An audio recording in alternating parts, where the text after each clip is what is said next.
দেশের বাইরে আমাদেরকে যারা দেখছেন সবাইকে ধন্যবাদ। তো আজকে স্পেশাল একটি মোমেন্টে চলে এসেছি। আমাদের সাথে একজন নামটা কি Safayet Islam Khan, brand new star diamond. আপনার সোশ্যাল মিডিয়াতে অনেক জায়গায় আপনারা দেখেছেন, এটা আসলে অনুপ্রেরণার একটা জায়গা। ডায়মন্ড তো অনেকেই হয়, ডায়মন্ড কারিগরি হচ্ছে সারা পৃথিবী জুড়ে, বাংলাদেশ কমিউনিটি অসংখ্য ডায়মন্ড তৈরি করছে প্রতিনিয়ত। কিন্তু একটি মেসেজ আমি আপনাদের মাঝে দিতে যাচ্ছি। আজকে সাফাই ভাই যে ডায়মন্ডশিপ অর্জন করেছে, উনি আজকে এই অবস্থায় থেকে আমরা আলহামদুলিল্লাহ, আল্লাহ আমাদেরকে হাত পা বিভাগ বুদ্ধি সবকিছু দিয়েছে, কিন্তু এই ভাইটা আমরা যেভাবে স্বাভাবিক না, সে কিন্তু অনেক কিছু স্যাক্রিফাইস করে আজকে এই জায়গায় ডায়মন্ডশিপ অর্জন করেছে। আমরা অনেকেই আছি ডিএক্সএন এর সাথে সম্পৃক্ত হই, কিন্তু ডায়মন্ডশিপ অর্জন করার জন্য আমাদের ভিতরে যে ইচ্ছা শক্তি কাজ করে সেটা অনেক সময় করে না।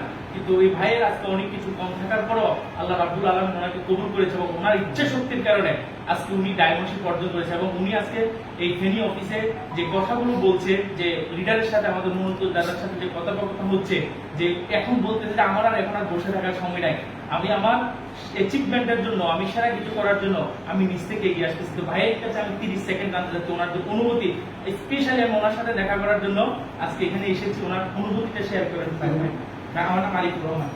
ধন্যবাদ আরিফুর রহমান ভাইকে আমাকে সুযোগ করে দেওয়ার জন্য। আসলে হচ্ছে ডিএক্সএন এর একটা জায়গায় মজাটা আমি খুঁজে পাই নাই। আজ থেকে 6 মাস আগে থেকে যে শিল্পকলা একাডেমিতে একটা প্রোগ্রাম ছিল, যেখানে আমি অ্যাটেন্ড ছিলাম।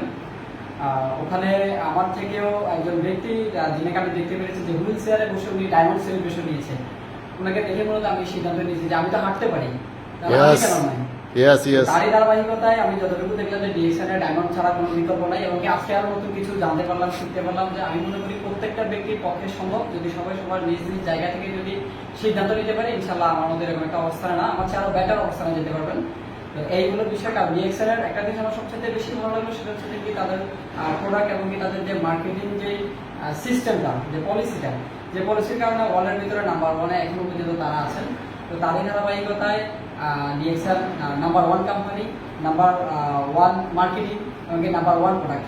আমি সকলকে বলবো যারা এখন সিদ্ধান্ত নিতে ভুগছেন, আপনারা খুবই দ্রুত সিদ্ধান্ত নিয়ে আসেন। ধন্যবাদ সবাইকে। জি, অসংখ্য ধন্যবাদ সবাইকে। আজকে ভাই থেকে আমরা মেসেজ পেয়েছি, বিষয় হচ্ছে আপনি কারো সফলতা দেখে আপনি মনে মনে হিংসা না করে, তার থেকে আপনি কি শিখতে পেরেছেন সেটা নিজে থেকে নিয়ে এবং কনফিডেন্স তৈরি করে, সফলতার জিত তৈরি করে একটা নিজের মধ্যে সবসময় কম্পিটিশন রাখবেন, যে ওই ভাই যদি পারে তাহলে আমি কেন পারবো না। এটা হচ্ছে কম্পিটিশন, জেদ তৈরি করে, এমন না হিংসা করছি। তাহলে এই ভাইকে দেখে আপনারাও এরকম একটা সিদ্ধান্ত নিতে পারেন যে ওনার থেকে অনেক কিছু আমাদের শিখার আছে। ইনশাআল্লাহ আমরা মিলেমিশে সবাই একাত্রিত হয়ে কাঁধে কাঁধ মিলে হাতে হাত রেখে ইনশাআল্লাহ সফলতা অর্জন করবো। সবাইকে ধন্যবাদ, ভালো থাকবেন সবাই। আল্লাহ হাফেজ, আসসালামু আলাইকুম।